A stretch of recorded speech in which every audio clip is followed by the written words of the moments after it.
So today we're going over how to use Excel to bump up your stock game. And before we really hop in here, I need just to let you know that I am using Microsoft 365.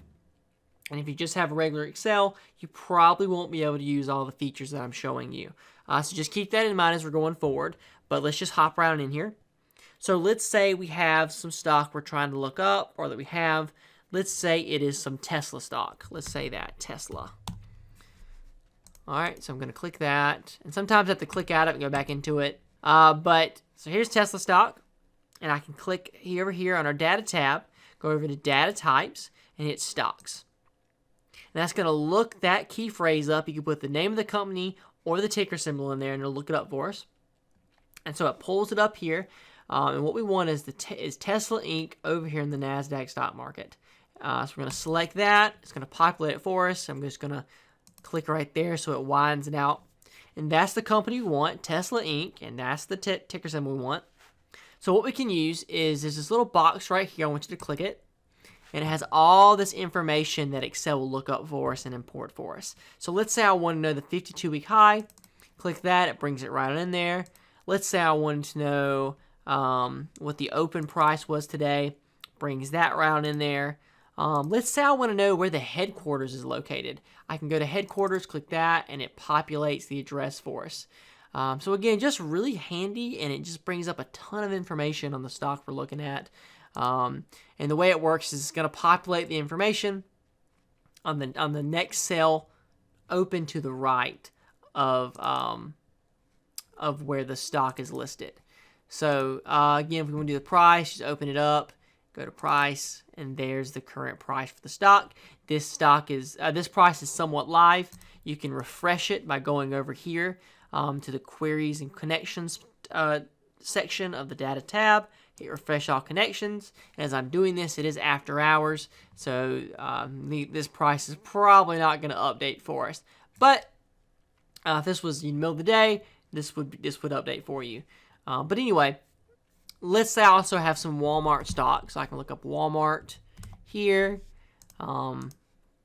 hit stocks, and it automatically looked up Walmart for us, but I would double check always so that you have the right ticker symbol.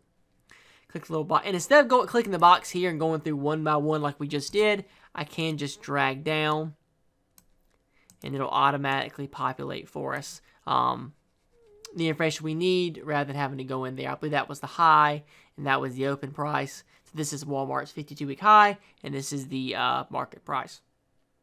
And so using this feature, you can get very, very creative, and I've actually created a little sheet over here. And so what I have is just some hypothetical stock that I own, and here's the shares I have of each stock, and just some information that Excel is giving us.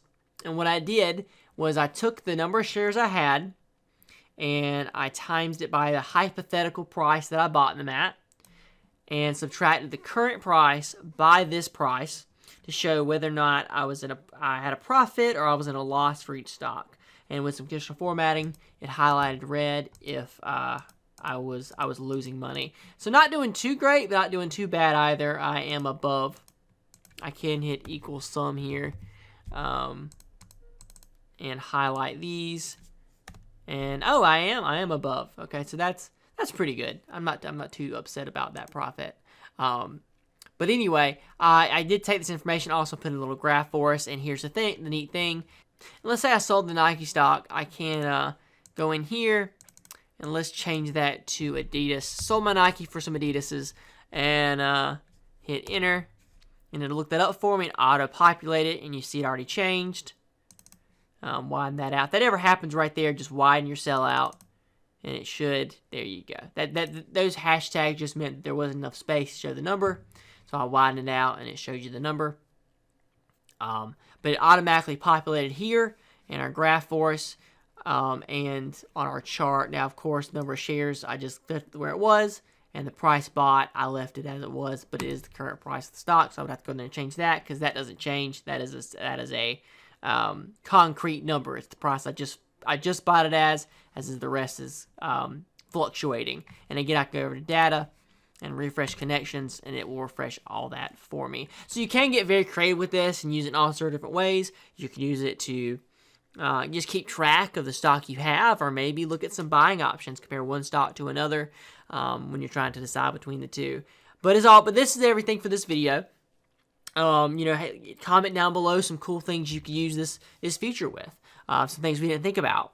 And if you have any questions about this or Excel or just any life questions in general, comment them down below. We'll respond and maybe even do a video about it.